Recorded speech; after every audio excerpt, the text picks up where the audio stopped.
Sa pagpamalandong nato sa atong general theme niining ato karong misa de Gallo nga mao ang Pilgrims of Hope, akong ipaambit kaninyo sulod niining siyam ka mga adlaw ang kining gitawag nato mga gifts and fruits of the Holy Spirit, mga virtues nya magsugod ko pagpaambit diha sa word nga hope. Gahapon ang atong ipamalandungan ang letter H na humility. Karon O na sad stands for obedience. Ang pagsugot, ang pagtuman, ang pagsugot, pagtuman, pagsunod. Ano? Sige, lingiay mong tupad. Yung na ni tuman ka sa gustos mga asherites. Yung na. Tuman, wa. Naay duha ka klase sa obedience. Naay gitawag nila willful obedience na asay blind obedience. Sa inyong pagsugot ro sa inyong kinabuhi, unsa may kasagaran ninyong gigamit? Blind obedience or willful obedience? Wasan mo kasabot. Kanang blind obedience, bahala nagsayop, bahala makadaot, basta giingnan ko sa akong gitahod nga authority, sundon ko ni. Mao na gitawag blind obedience. Ang willful obedience, kanabang mag-imong timbang-timbangon og angay bang sundon o dili. Mao na'y willful. Mao na ang gitawag og tawhanon nga obedience. Pun-a natog ikatulo og kini maoy gigamit ni Jesus og ni Mama Mary og sa mga santos. Unsa man, dili blind obedience, dili sad lang willful obedience, kung dili selfless obedience. Selfless. Ana. Gilingya imong tupad. Ing naasa ka ng tulo. Nganong, unsa nangamatay na mo diha?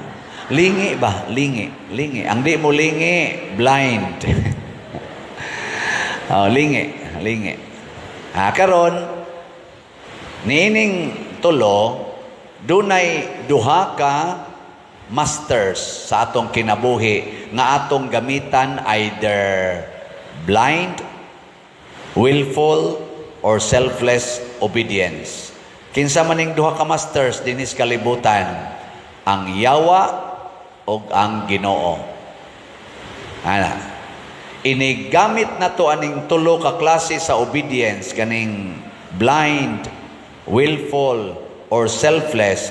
Kung asa ka maduol, asa ka ma-closer, maunay imong master.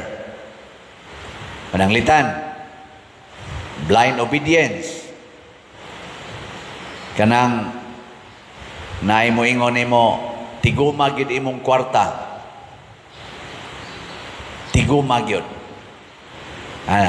Kinsa may master nimo ana? Asa man ka magpaduol, sige ni mong tigom o kwarta, asa man ka maduol. Bahala na mo diya. Nya, willful, imo ginang himuong prinsipyo, nga tigom yun, tigom. Nya, selfless, bahala wa ko'y kaon, basta mo tigom dyan kong kwarta. Selfless magyapon na. Nya, asam na padong, asa man ka maduol, sa Ginoo o sa demonyo? Matod pa ni San Pablo, the love of money is the root of all evils.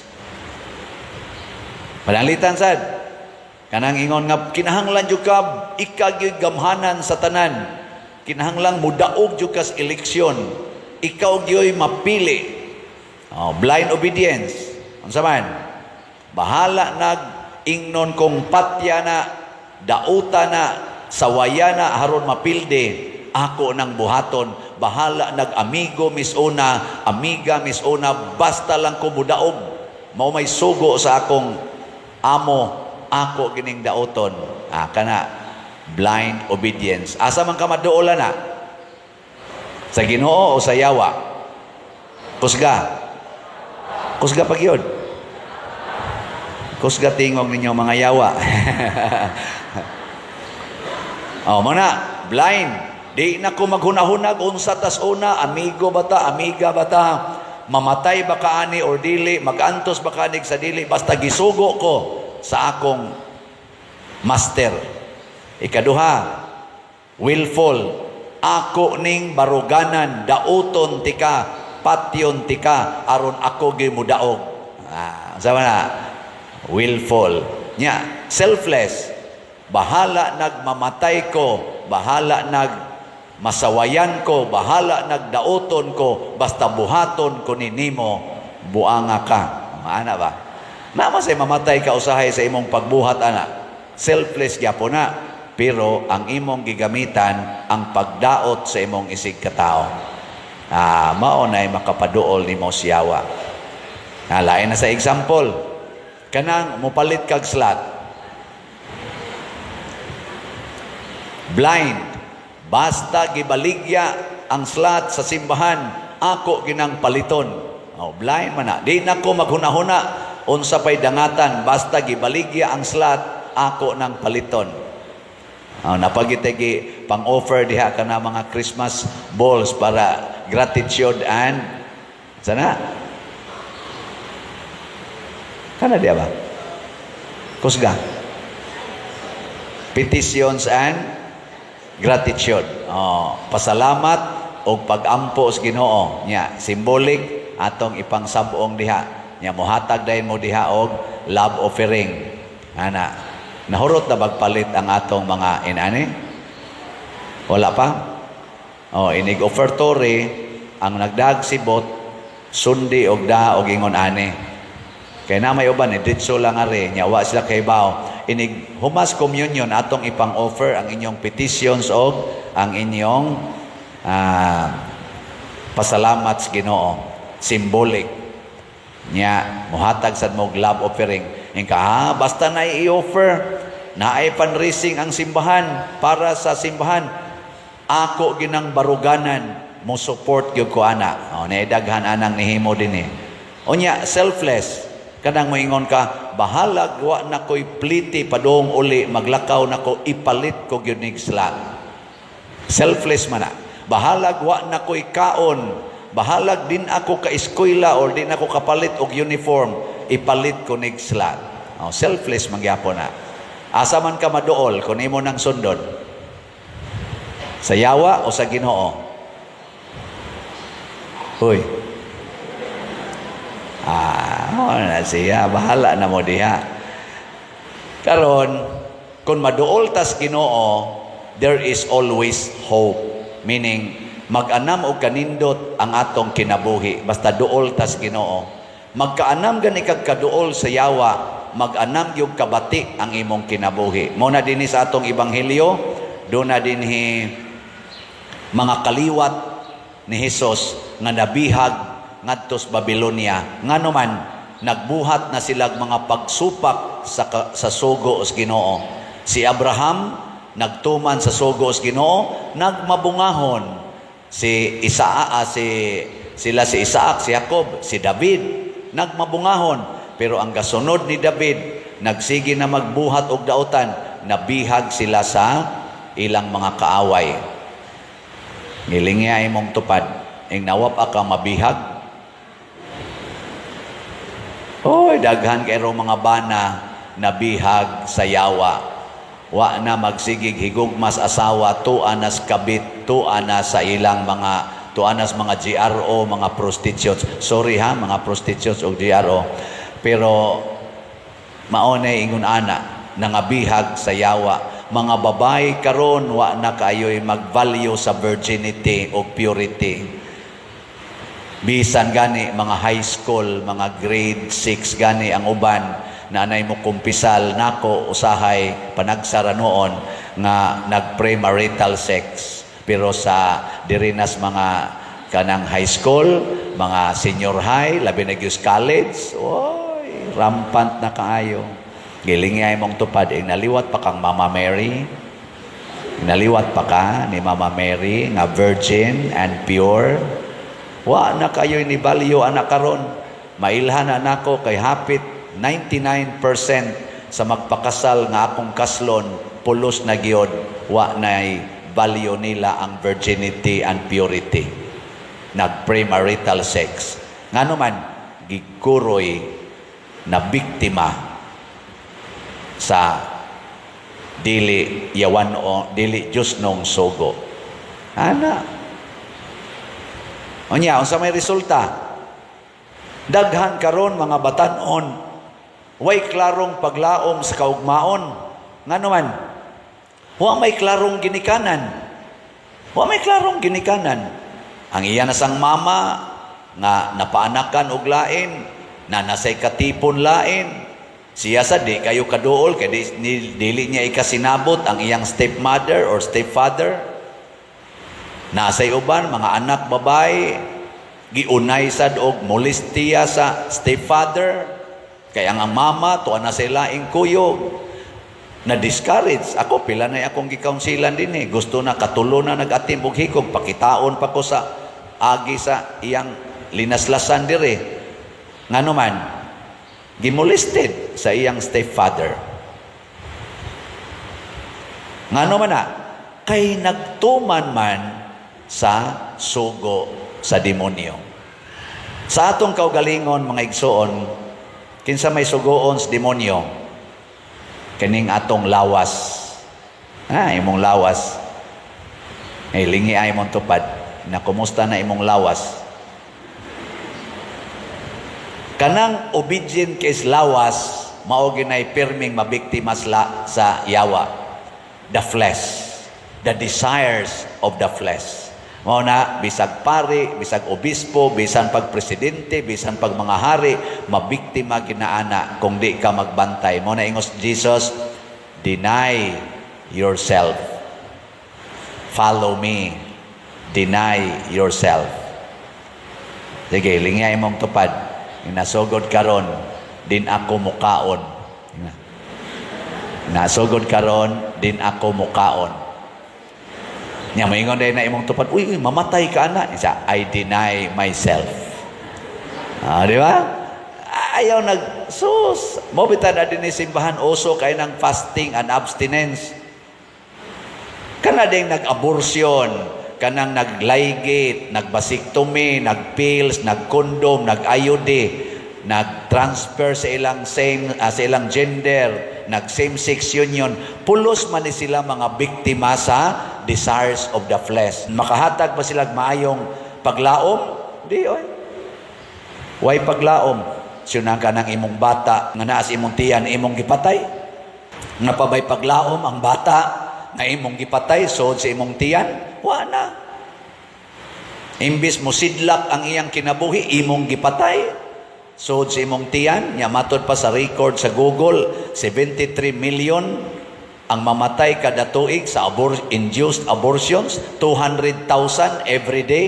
Nya karon unsa na rong orasa? Kada oras mag-average og mga 9,000 ang mamatay. So sugod alas 12 hangtod karon, pila na kabuk namatay, nawa na ang paglaom. Maingon nita, the youth are the hope of the nations. Unya gipang patay naman, wa pa gani kagawas. So 73 million ang nangamatay nga paglaom sa kalibutan every year. Di ba? Simple ra na nga matik-matik. Giling ya imong tupad kablita kay murag natuog na. Ingna swerte ka, wa ka maapil sa 73 million. Ingna, naswerte ka. Wa ka maapil sa 73 million. Pasalamati ang inyong ginikanan, mga anak. Salamat nga ang among paglaom inyong gisuportahan. Wa mininyo i-abort. Ingna. Bahala na kung saan ang klasiha sa ginikanan ng imong nakuan karon. Pasalamati. Kay dako kay na gracias Ginoo nga naa kay ginikanan nga nihatag nimo the way to the future, the way to your hope. Mao na kamo mga anak, magsigtubag-tubag na inyong mama papa tungod lang kay wa mo kauyon sa ilang batasan, hunungan na gamita ang selfless obedience. Selfless. Wa jud ko kauyon nimo pa, wa jud ko kauyon nimo, pero kay ako man kang mama o papa, unya gisugo man ko sa Ginoong tahoron tamong mga yawaa mo. Ana. Bahala na lang. Naghilak imong mata, manglaba ka didto, di apag gayaw-yaw sa imong likod. Unsa man imong linaban? Unsa man nagalagon lang ay kalagon man labanan. Ingkapsus dili pa lang gyud ginikanan kalami nagyong patyon, pero selfless obedience. I deny myself. Nindot talaga ana, nindot kay kag paglaom, buhi kay imong kaugmaon ana. And that is the life of Mary, Jesus, and the saints. Sakit kay malansang sa cross, pero mao day tuburan sa nindot nga kaugmaon. Muna ako ninyo dinhi, kamong manimba, musimba pa man mo ugma, kung buhi pa mo. Ayaw na gid mo anang palayo-layo Sikit to the altar. Mao gini atong prinsipyo dinhi. Paduol gyud, paduol. Unsaon man pag situit nga duol kas altar nga naa ang Ginoo mabuhi pagbalik og mahimong pagkaon nato.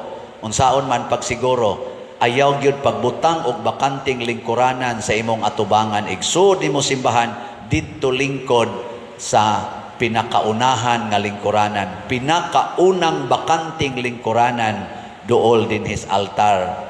Nya nay ato mga ashirits makatabang na. Ayaw lang sad pagsupak-supak nila kay mao man sa ilang orientation. Mo na makadetect dayon ko sa mga yawanon nga manimba kay magpalayo man na sila. Kana bang nadas yawa adto na sila managluklok sa kilid-kilid. Ing kadi amang kukoy sakit pader, madaot mangkukos hangin, selfless diha, lingkod diha. Kung sa imong gihuwat, mabangga ka, unya mo imong mamatyan, mamatay ka sa electric fan, tungod kay nagpaduol kas altar, dritso kas langit. Kaysa mamatay kas pag-angkas nimo sa balhabal karong taod-taod. Ang pinakasakit pagyud tan-awon, makita ra ba na nako diri, inighumag pangalawat, manglakaw na ang kadaghanan, mamiya nas misa, mamiya na gikaon ang Ginoo niya namiya. Wap ang mahuman ang Ginoo mga igsoon. Naa pa siya ipabawon ang final blessing. Ay daghan kayong assignment oy. Part na sa ipabawon sa Ginoo kana mga announcements, mga unsa pa diya. Part na manglakaw na, manglakaw. Oy, maghilak ang mahal nga birhen. Magsige mog tan-aw sa inyong rilo, kadugay bang nahumagwali ning paria.